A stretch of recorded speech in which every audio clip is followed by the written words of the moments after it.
Hello there. Let's talk about 1.2, colonial Rwanda in 1984 to about 1962. Again, this is going to be the same kind of stuff as I did in the previous video. 1.1, talking about the situation in Rwanda, the background. Keep in mind the key concepts of change, causation, and consequence as we're talking about this. Have those kind of thoughts going in the back of your mind when everything I say. Key question you should be able to answer by the end of this is, in what ways did the arrival of European imperialism impact the existing social, economic, and political equilibrium of Rwanda and its neighbors? So basically, how did the arrival of Europeans mess with the balance of power in Central Africa at this time period, particularly when it comes to Rwanda and the area around it, Burundi, parts of Zaire, which is now the Congo, different things like that. Okay, so moving in, just like we did before, following the Berlin Conference in 1884 and 1885, Kaiser Wilhelm's Germany occupied the area known as German East Africa. So it's important to understand the Berlin Conference, when they really went and decided how they're going to divvy up Africa. Okay, so the European powers met in Berlin to decide how Africa is going to be colonized. Remember, there were no representatives from Africa at this conference. The area that's going to become Rwanda was originally taken control of by the Germans. Okay, it's going to be known as German East Africa. Karl Peters was an ambitious pioneer who's going to create the Society for German Colonization in 1885. Okay, so this is kind of the beginning of this whole European or Germans establishment in the region, and they're going to agree to different spheres of influence. Okay, so this is that term we've talked about before. It's kind of like the best way I like to describe a sphere of influence. This is a little bit disgusting, but think of yourself sitting in a classroom. Okay, you're all packed in the classroom. It's going to be pre-COVID, obviously, and there's going to be one student. Okay, and that student farts. Now that fart is going to kind of waft through the room, but it's not going to hit every student. It's going to hit the students that it's closest to in its kind of sphere of influence the most. So what that student's doing by farting, he's influencing what's happening around the area. And that's kind of a sphere of influence. Okay, so Germany is going to be in the region controlling what's happening in that area. Their fart of colonialism is kind of wafting through the area, so to speak. Disgusting, but it makes the point. Right away, they're going to recognize the fertility of the eastern area known as Lake Kivu, which is the area that is Rwanda. So Rwanda is a very fertile area, great for growing crops, and it's going to be really, really influential. Germany's going to try to establish control through indirect rule using the existing Rwandan monarch. Okay, I'm not going to try to pronounce his name, Yihu Musinga, is I think how you say that. So they're going to basically go in, he's already here, we're just going to kind of use you as a puppet. You're already in power, the people already respect you, so why try to upheave everything? Let's just keep it the way it is. You can stay in charge, but you're going to be listening to us. Now, this is going to cause a number of different issues, as you would imagine. Okay, so we're going to get the Maji-Maji rebellion going on. This is going to be precipitated by a drought in the region. So when there is a major crisis going on, people are much more likely to rebel. When there is a lot of stability, people are tending to kind of go with this flow a little bit better because their lives are not in danger. But when there's a system in place that's simply not working and things are going wrong, people are going to stand up and they're going to try to do something about that. So we're going to have a drought. We're going to get the Maji-Maji rebellion. This is going to be combined with opposition to the government policies. And then there's going to lead to ultimate rebellion openly against the Germans in 1905. So Germany is really not in a good position going in right here. Germany is going to come in with Gustav Adolf von Gutzen, and his policy is deliberately to slash and burn. So he's going to go and basically just create a famine. This is going to be paralleling the acts that Germany is going to commit in other colonies in Southwest Africa when the Hero Rebellion's put down with great force 1904 to 1907. So this is something the Germans are willing to do time and time again throughout this period. They're going to stop the rebellion by simply causing a famine. If the people have no food, they're feeling like they're going to have a lot harder time standing up and rebelling against this. This is going to be important. Basically, as I'm saying right here, this is not the first time that Germany has done this. It will not be the last. So understand that. Here we have a map of Germany. By the end of the Great War, so World War I, Germany can claim strategic victory in Africa. So after World War I happens, the Germans were actually in a better position in Africa than the Allied powers were. Okay, so that not the Allied powers, the other people, the Triple Entente. Okay, of England, Italy, and the Russians. Okay, so the Germans are in a better position than the French. However, that's not going to be what's happening at the end of the war. Pre-World War I, neither side really wants to get involved in the conflict in Africa. They're going to recognize the Treaty of Berlin and the Berlin Conference as really establishing the way things are going to be in Africa. The British are going to break that, and the Germans come in, and the Germans just start kicking hiney, kind of destroying the British in Africa. But ultimately, the Germans, we do know, are going to be considered as the losers of World War I, and thus they're going to lose a significant portion of their area in Germany. The Treaty of Versailles is going to take away all of Germany, or in Africa. The Treaty of Versailles is going to take away all of Germany's colonies in Africa. They're going to give the bulk of this area to the British, and the northwestern area, which is going to be Rwanda and Burundi today, to the Belgians in 1919. And this is where stuff really starts to go wrong in Rwanda, okay? One thing you can kind of understand if you want to understand about Belgium in Europe is pretty calm. Belgium, when they get to Africa, are horrible. A number of just brutal policies really against individuals and humanity. It's not a good situation. So there's going to be the mandate system. It's going to be created in the Congo, or not in the Congo, a mandate system created in Rwanda. So under this mandate system, the Belgians control the region, but they're kind of stepping back, so to speak. They're not really being there physically and controlling it. There are going to be Belgian troops and people in the area, but ultimately they're going to kind of leave the system as it was and just keep going there. The Allied powers are going to be responsible for the administration of these mandates, and they're not obligated to protect the rights of the natives peoples at this time. Now, this is significant. So they're controlling the region, but they're not taking care of the individuals who are living there. It's going to be a little bit different than it was with the Germans. The Germans weren't closely involving everything that's happening in the regions. The Belgians, on the other hand, are going to be very, very influential in shaping the politics of the country. They're going to be really having a firm hand in what's happening in Rwanda. And this is going to be the problem. It's going to lay the groundwork for the future genocide that's going to be happening in the 90s.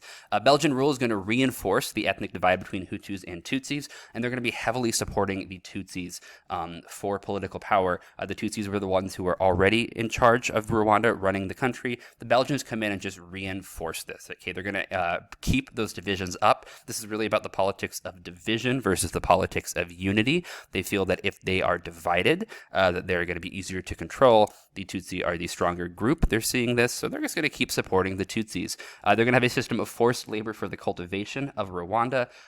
This is going to hurt the Hutu more than it's going to be hurting the Tutsi. So again, leading the groundwork for some probable really bad things happening later. It's going to be clear that the unequal exploitation of Rwanda's resources damaged the cooperative working environment that was already established between the Hutu and the Tutsi. So the Hutu and Tutsi really were getting along for the most part, and the Belgians go and exploit this again, that politics of division, and they're going to make things worse.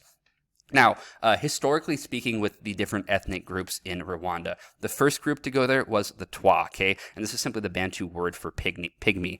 Hunter-gatherers, they're going to be the first group to come in. Talking about right here, this question, as you can see right here, I forgot to mention earlier, how did the Belgians exploit race for their own benefit?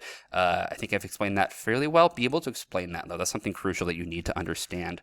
The ethnic divide in Rwanda is essentially a myth. Okay, that's another thing that you simply need to understand. There really is no ethnic difference between a Hutu and a Tutsi. This is something that the Europeans, particularly the Belgians, are going to use and exploit as a way of helping them maintain control in the region. They're going to be a sense of inferiority experienced by the Hutu because they're the minority, or as the minority, Tutsi are going to be gaining power and influence, particularly through cattle. Okay, if you have cows, you have wealth. That's simply the way it's going to be. You can use them for meat. You can use them to keep your crops and your fields low so fires don't spread. You can also use them for dairy. So if you have cow, you really have a way of making money. The Tutsi are going to be the ones that control the cattle in Rwanda. The Hutu are going to be the workers. Therefore, the Tutsi have a little bit more money. Thus, they're going to have a little bit more power. The Belgians come in and really exploit this.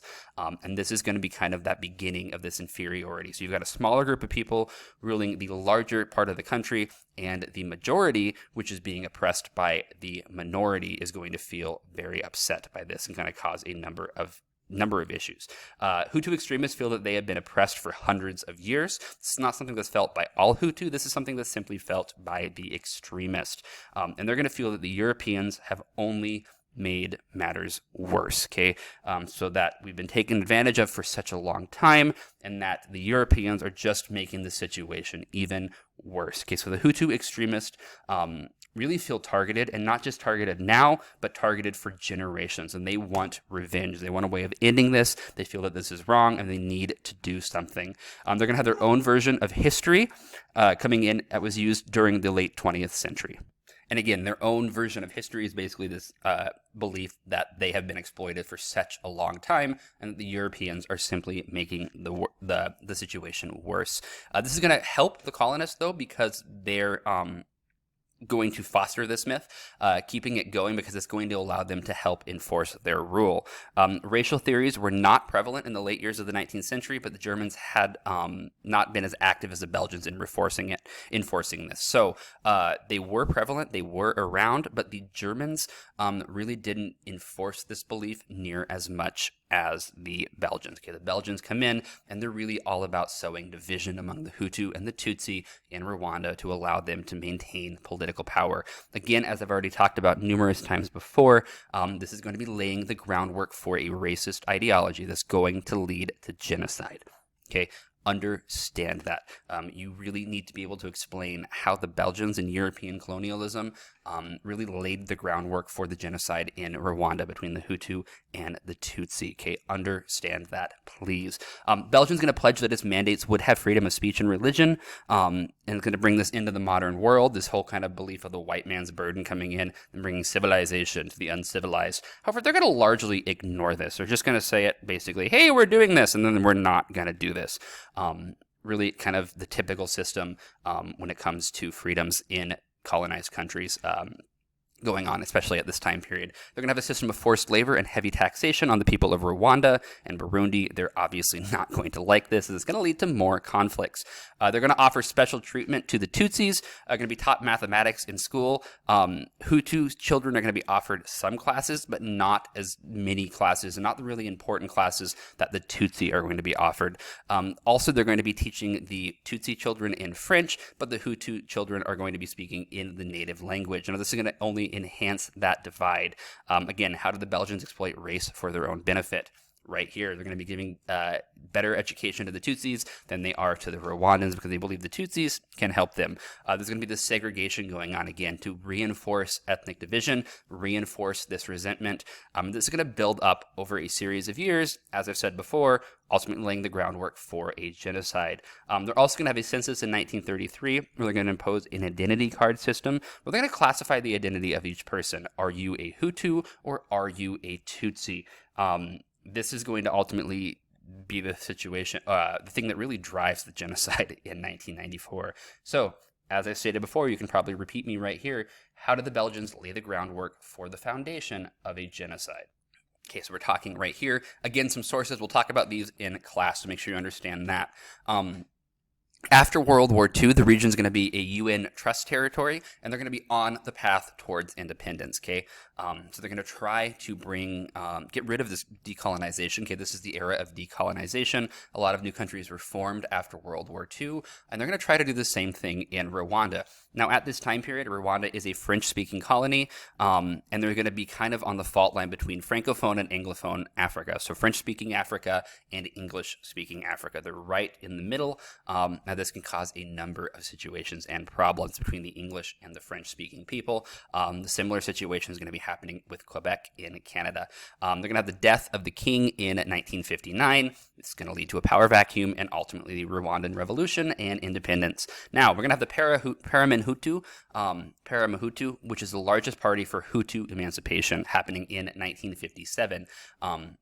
These are the group of Hutus that feel that they have been unrightfully exploited throughout history by the Tutsi and then ultimately made worse by the Europeans. They want a Hutu emancipation. They want a free Hutu country. We're going to have the National Rwandanese Union, UNAR, trying to put a distance between themselves and their former colonial rulers. So kind of like, hey, yeah, the Rwanda or the Belgians really helped us Tutsi, but we're not like them. They realize that there's a lot of resentment towards the Europeans at this time period, and they're going to try to separate themselves from that right through there. So make sure you understand that. Again, we're going to get some violence coming out at this time period, foreshadowing what's going to be happening in the 90s. The would-be king is going to be deposed of and fled the country along with thousands of Tutsi refugees, and there's going to be a provisional Hutu government installed. So ultimately, in this revolution, is going to be Hutu versus Tutsi. The king who is going to be in charge, who was a Tutsi, is going to flee the country along with a lot of Tutsi refugees, and this is going to cause, again, this increase in division. It's going to be Rwanda's first ethnically driven conflict. Not the last one, simply the first one. Then we're going to get the RPF, the Rwandan Patriotic Front, is going to be formed as a result of this movement. Okay, it's going to be later led by Paul Kagame. Make sure you understand that name. He's going to be crucial in talking about the Rwandan genocide. The colony is going to become independent the 1st of July, 1962, and it's going to be divided along traditional lines. Okay, so we're going to have the Hutu in Rwanda, and we're going to have the Tutsi in Burundi. Again, there is really no difference between the Hutu and the Tutsi other than this kind of belief and this exploitation by Europeans. So the Hutu and the Tutsi divided Rwanda and Burundi. So we're going to get two new countries coming on at this time period. As you can see right through here, a lot of countries in Africa are going to be birthed at this time period. So understand that situation right through there. That is all for now. If you have any questions, comments, please put it down below. Again, we'll discuss this later in class. Make sure I'm hoping this helps you as you are going through doing your reading. If you have any questions, let me know. Otherwise, I'll see you later. Good luck.